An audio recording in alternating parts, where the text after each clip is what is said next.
एक फ्लॅटरिंग लुक असलेला फोटो हा नेहमी सॉफ्ट लाईटमध्ये काढला जातो आणि हार्ड लाईट सॉफ्ट करण्यासाठी आपल्याला मॉडिफायर लागतो। पण जर कधीतरी फोटो काढताना तुमच्याकडे मॉडिफायर अवेलेबल नसेल तर त्यावेळेला तुम्ही इनडायरेक्ट लाईट ही कन्सेप्ट वापरून एकदम सॉफ्ट लाईट मिळवू शकता। कसं ते दाखवतो। लाईटच्या डायरेक्शननुसार त्याचे आपण दोन प्रकार करू शकतो। एक प्रकार म्हणजे डायरेक्ट लाईट, दुसरा म्हणजे इनडायरेक्ट लाईट। डायरेक्ट लाईट म्हणजे काय तर लाईट सोर्समधून निघणारा प्रकाश ज्या डायरेक्शनमध्ये ट्रॅव्हल करत असतो त्याच डायरेक्शनमध्ये जर तुमचा सब्जेक्ट असेल तर सब्जेक्टवर डायरेक्ट लाईट पडला असं आपण म्हणतो। याच्याबरोबर उलट इनडायरेक्ट लाईट म्हणजे काय तर लाईट सोर्समधून निघणारा लाईट हा सब्जेक्टच्या दिशेने न जाता दुसऱ्या कुठल्या तरी दिशेला जातो आणि तिथून रिफ्लेक्ट होऊन मग आपल्या सब्जेक्टवर पडतो। असं जर असेल तर त्याला आपण इनडायरेक्ट लाईट म्हणतो। ही कन्सेप्ट वापरण्यासाठी सगळ्यात बेस्ट ऑप्शन म्हणजे व्हाईट वॉल, पांढरी भिंत।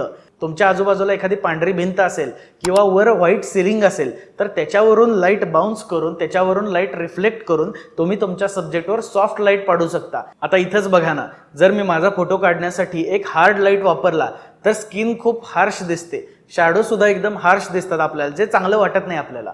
म्हणून आपण एकतर काय करू शकतो, सॉफ्ट बॉक्स लावू शकतो जेणेकरून लाईट डायरेक्टच आहे पण तो सॉफ्ट आहे, पण त्यामुळे सुद्धा आपल्याला थोडीफार शॅडो मिळतेच। ती अजून कमी करण्यासाठी मग मी काय केलं, जो लाईट माझ्या दिशेने होता त्याची मी दिशा बदलली, तो लाईट शेजारच्या भिंतीवर टाकला आणि तिथून रिफ्लेक्ट होऊन जेव्हा लाईट माझ्यापर्यंत आला तेव्हा तो भरपूर सॉफ्ट झालेला होता, जसं की तुम्ही ह्या व्हिडिओमध्ये बघू शकता। म्हणजे हार्ड लाईटमध्ये असा लुक, सॉफ्ट बॉक्स लावल्यावर असा लुक आणि इनडायरेक्ट सॉफ्ट लाईटमध्ये असा लुक।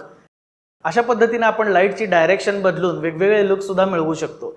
ही माहिती तुम्हाला कशी वाटली हे मला कमेंट बॉक्समध्ये नक्की सांगा आणि फोटोग्राफीशी रिलेटेड अशाच कंटेंटसाठी चॅनलला सबस्क्राईब करायला विसरू नका। जय श्री पिक्सेल प्रसन्न।